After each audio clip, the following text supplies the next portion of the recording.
ഒരു ദിവസം ബസ്സിൽ യാത്ര ചെയ്യുമ്പോൾ ഞാൻ ഒരാളെ കണ്ടു. അദ്ദേഹം കരയുകയായിരുന്നു.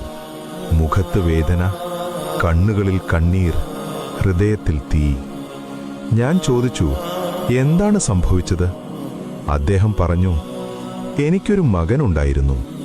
അവനെ ഞാൻ വലിയ വിദ്യാഭ്യാസം നൽകി, വലിയ സ്കൂളിൽ പഠിപ്പിച്ചു, വലിയ കോളേജിൽ പഠിപ്പിച്ചു. അവനെ ഒരു IAS ഓഫീസറാക്കി. എൻ്റെ സ്വപ്നം, എൻ്റെ അഭിമാനം, എൻ്റെ സന്തോഷം. പക്ഷേ ഒരു ദിവസം അവന് പനി ബാധിച്ചു. അവനെ ആശുപത്രിയിൽ പ്രവേശിപ്പിച്ചു. മൾട്ടി സ്പെഷ്യാലിറ്റി ആശുപത്രി, വലിയ ഡോക്ടർമാർ, വലിയ ചികിത്സ. പക്ഷേ ഇപ്പോൾ ഡോക്ടർമാർ കൈയൊഴിഞ്ഞിരിക്കുന്നു.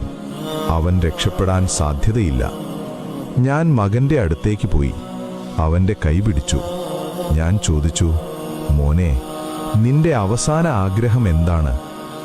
അവൻ പറഞ്ഞു, ഉപ്പച്ചി, എൻ്റെ എല്ലാ ഡിഗ്രി സർട്ടിഫിക്കറ്റുകളും ഒന്ന് കാണണം.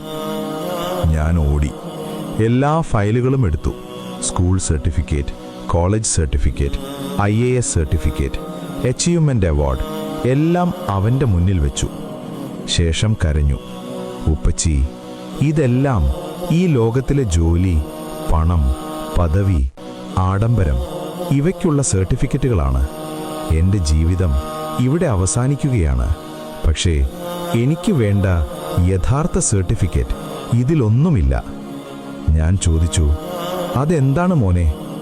അവൻ പറഞ്ഞു, നിങ്ങൾ എനിക്ക് ഖുർആൻ പഠിപ്പിച്ചില്ല, പ്രവാചകനെക്കുറിച്ച് പഠിപ്പിച്ചില്ല, ഇസ്ലാം പഠിപ്പിച്ചില്ല, നിസ്കരിക്കാൻ പഠിപ്പിച്ചില്ല, ദുആ പഠിപ്പിച്ചില്ല, അള്ളാഹുവിനെ അറിയിച്ചില്ല. ഞാൻ വെറും കൈയോടെയല്ലേ പോകുന്നത് ഉപ്പച്ചി? അള്ളാഹുവിൻ്റെ മുന്നിൽ ഞാൻ എങ്ങനെ നിൽക്കും? അവൻ്റെ ചോദ്യങ്ങൾക്ക് ഞാൻ എങ്ങനെ മറുപടി പറയും? ആ പിതാവ് പറഞ്ഞു. അപ്പോൾ എൻ്റെ ഹൃദയം പൊട്ടി. ഞാൻ ജീവിതം മുഴുവൻ അവന് ലോകം കൊടുത്തു, പക്ഷേ ആഖിറത്തിനൊന്നും കൊടുത്തില്ല. എനിക്ക് ബോധം വന്നപ്പോൾ സമയം കഴിഞ്ഞിരുന്നു. മാതാപിതാക്കളെ, നമ്മളും ചിന്തിക്കണം. മക്കൾക്ക് ട്യൂഷൻ കൊടുക്കുന്നു, കോച്ചിങ് കൊടുക്കുന്നു, ഇംഗ്ലീഷ് പഠിപ്പിക്കുന്നു, കമ്പ്യൂട്ടർ പഠിപ്പിക്കുന്നു.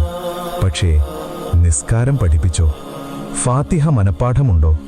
ഖുർആൻ വായിക്കാൻ അറിയാമോ? പ്രവാചകനെ അറിയാമോ? ഹലാൽ ഹറാം അറിയാമോ? ഈ ലോകത്തിലെ സർട്ടിഫിക്കറ്റ് ഖബറിലേക്ക് വരില്ല.